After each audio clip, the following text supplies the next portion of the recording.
వరంగల్, నల్గొండ, ఖమ్మం పట్టభద్రుల ఎమ్మెల్సీ ఎన్నికల సందర్భంగా గురువారం నల్గొండ జిల్లా బీజేపీ కార్యాలయంలో ఏర్పాటు చేసిన ఎమ్మెల్సీ ఎన్నికల సన్నాహక సమావేశంలో బీజేపీ నాయకులు ఈటల రాజేందర్ పాల్గొని ప్రసంగించారు.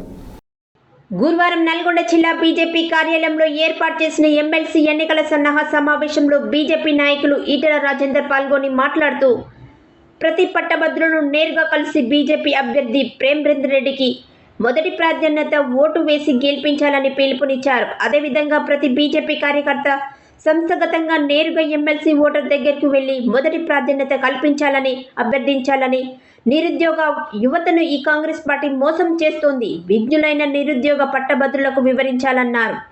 కాంగ్రెస్ మోసపూరిత విధానాలను వివరిస్తూ నరేంద్ర మోదీ పాలన అభివృద్ధి కార్యక్రమాలను వివరించాలని, ఎన్నికలు జరిగే వరకు శ్రమించొద్దని, కష్టపడి పనిచేసి ఎమ్మెల్సీ స్థానాన్ని ఖచ్చితంగా బీజేపీ గెలుస్తుందని అన్నారు.